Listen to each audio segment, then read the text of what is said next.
Hallo almal, welkom by my video. Dit is asof al die Afrikaner monumente deesdae weggesteek word vir die wêreld.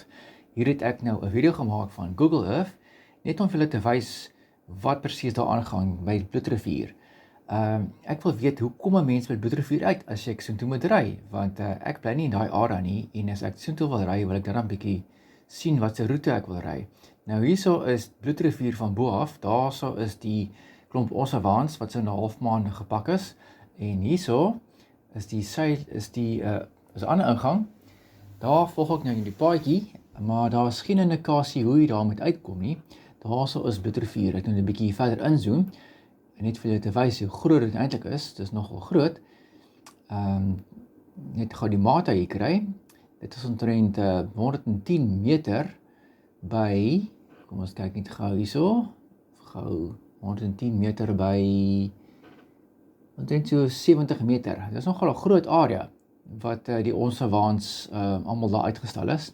Nou, ek gaan nou uitzoom en nou kry ek hy geel mannetjie hierso op Google Earth en dan wil ek hom plaas op 'n pad om te kan sien. Die pad moet nou blou raak want jy wil sien waar is die ingang, maar nou sien jy niks nie. Daar's twee kolletjies van iemand wat vroeër die Bloedrivier monument besoek het en dis nie wat ek wil sien nie. Ek wil sien hoe lyk die pad na Bloedrivier toe, wat duidelik nêrens op die kaart voorkom nie. Nou zoom ek uit. En ek nou 'n bietjie right, nou gaan ek dit nou weer probeer. Nou gaan ek nou daai geel mannetjie weer probeer sit daar op die Bloedrivier monument.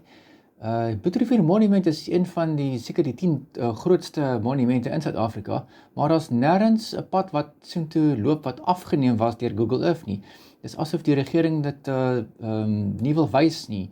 Dat geen toerist mag sien daar is 'n monument en hoe om daar uit te kom nie. Alles word weer eens weggesteek vir ons. Dit is amper soos die Witkruis monument wat ook so of geblur is langs die pad. Ek het ook 'n video daarvan gemaak. Hier is 'n pad wat soontoe loop, maar jy kan dit net nêrens kry nie. So, miskien kan julle vir my sê hoekom is die pad nie afgeneem nie? Alles is afgeneem, Dundee is afgeneem, Nkongo is afgeneem, Nkoweni is afgeneem, maar nie Bloedrivier nie. So, daar's my video. Baie dankie dat julle saam gekyk het en my Google Earth mannetjie soek nog steeds 'n pad wat na Bloedrivier toe lei, wat ek glad nie kan kry nie. Dankie julle, dis my video. Bye.